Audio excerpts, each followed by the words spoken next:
sunk an enemy destroyer.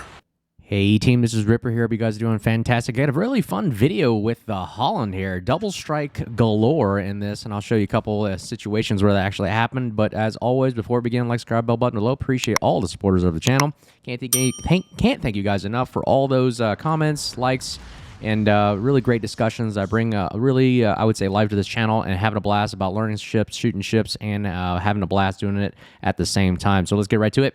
The Holland Tier 10 European, and it is, let's see here, it is one of the largest, most powerful destroyers in the Swedish Navy. Main advantage is powerful AA defenses, torpedoes, and main battery artillery.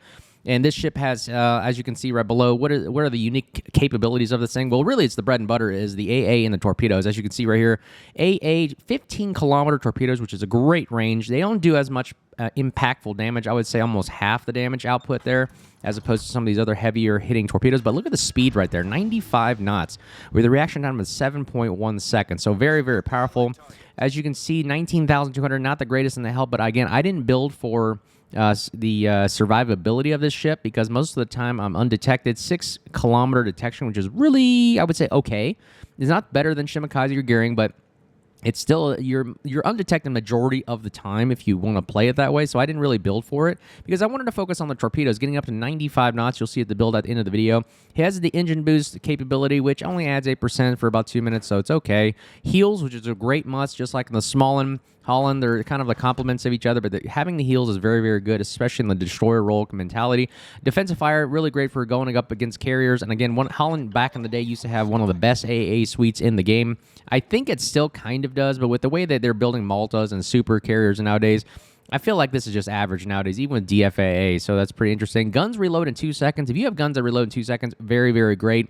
I think 2-second and below reloads is really all you need, so I really didn't build for the guns on this. I really built for the torpedo abilities, and as you can see, quick caveat is the AA suite is stupendous. It's really awesome. Not stupendous, but stupendous. Superend, whatever the word is, I forgot.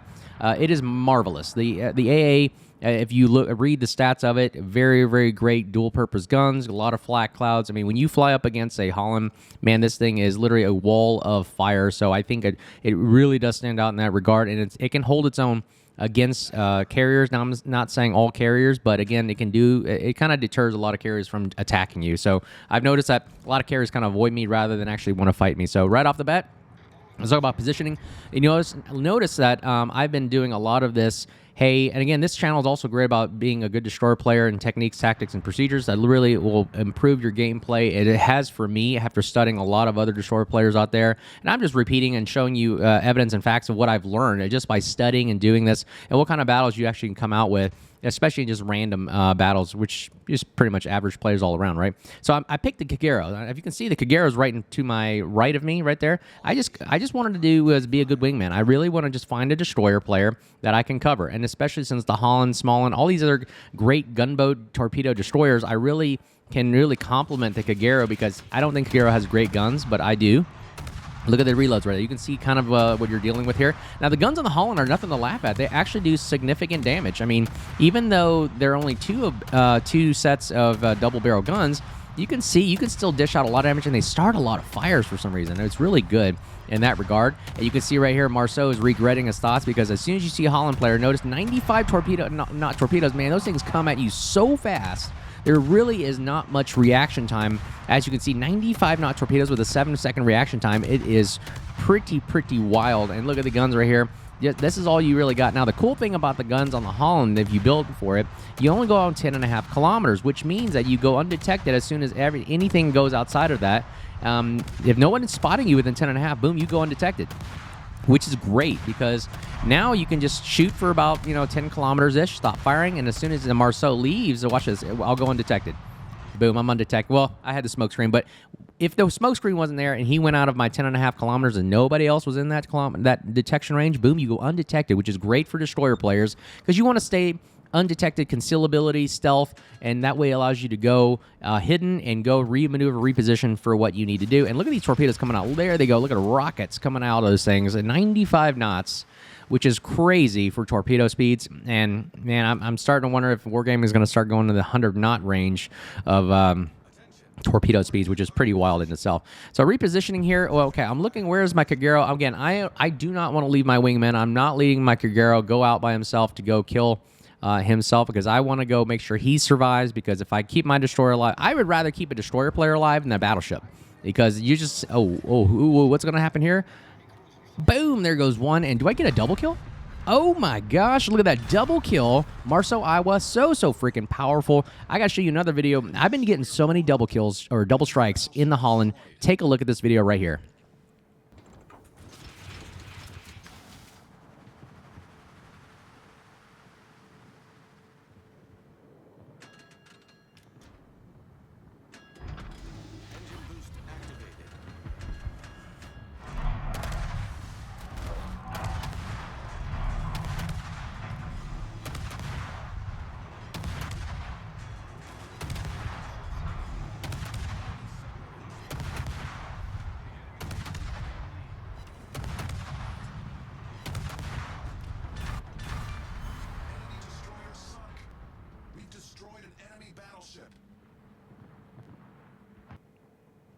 Okay, we're back here. So you can see the power of what Halland can really do. Man, I did not expect to do this many double strikes in this thing. That was just a couple clips of me just getting double strikes, because the torpedoes come at you so fast, and they're so unpredictable.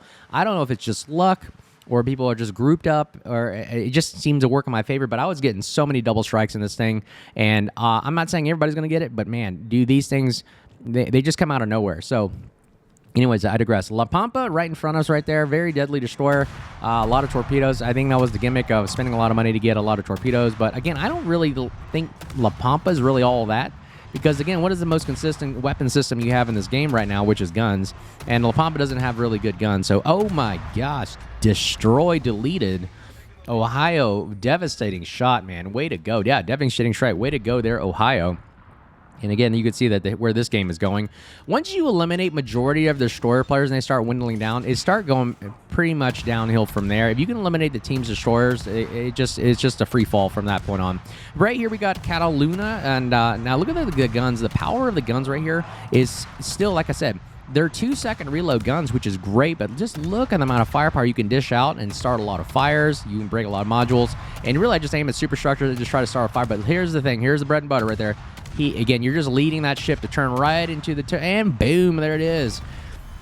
Third kill right there. Only 30,000 damage now. I said, we're not doing too much damage, but those torpedoes, man, when they are coming, and they reload really great, by the way. If you want to build for them, look at the reload. 74 seconds, and we haven't even gotten adrenaline rush kicking in. So I didn't really build. Well, I guess I get it. I got the reloads. You can see the build later on in the game.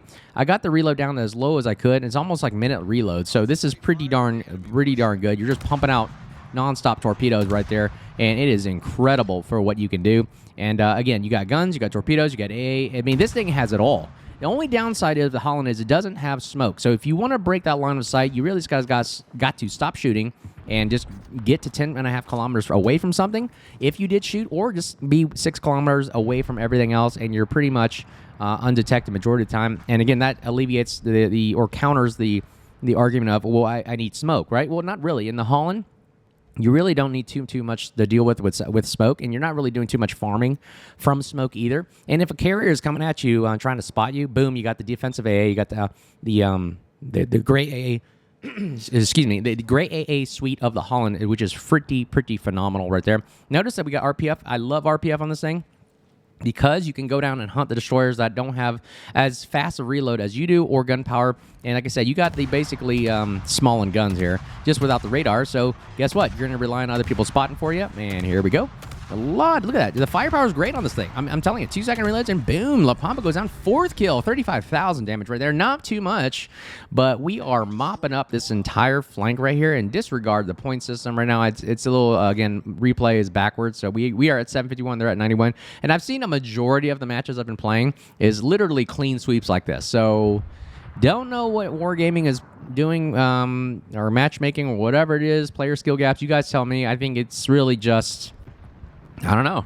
Maybe I'm just doing my job as a good destroyer player by going out there and supporting my other destroyer player, leading from the front, spotting for teams, and that's what you want to do as a good destroyer player. You want to do kind of like what you're seeing in the background here, where you're really just supporting another destroyer player. You're staying in front of your battleships and cruisers. You're torping, you're spotting, you're killing DDs, and you're capping. I mean, that's pretty much the gist of it, and you keep it that simple. You focus on what you're supposed to do.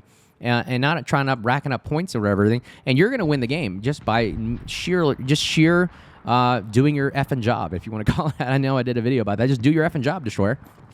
And you're going to have less people complaining at you, more people supporting you, more people complimenting you, and your PR rating will go up, because you're a good player. You're doing everything you're supposed to do as a destroyer, and you're doing you think that a teeny little ship is not doing a bulk of the work, but it is.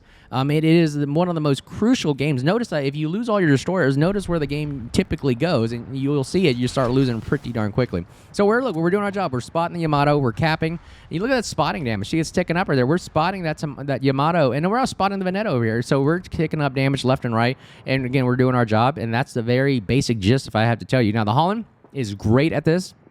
You can see with it. Its speed isn't the greatest. I mean, its speed is okay, about 35, 36 knots. It's the typical European destroyer kind of speed. It's got, there you go. It's good spotting. He's dead right there. Now we got the torpedoes launched. Ooh, can I get this Kraken? Can I get the Kraken here? Double striking a Kraken would be awesome. Just look at the power of this. He's like, oh, crap. Here comes the torpedo. And in the ass right there. Boom. Kraken unleashed. And how to end the game right there with a torpedo up the tailpipe. And it is a phenomenal, phenomenal destroyer. Definitely try to get it. It's in the tech tree. Grind it out. I think it's really awesome. Build will be at the end of the video.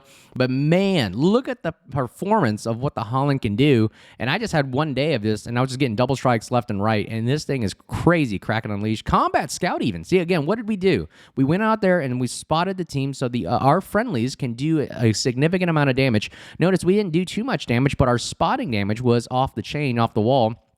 And again, you support, and being a good supporting player will actually get you a lot more points. And look at spotting damage, 111,000. That's how many people we were spotting for our team to inflict damage. And that is exactly what the destroyer role is really. And I'm glad Wargaming rewards you for this, so it's really good.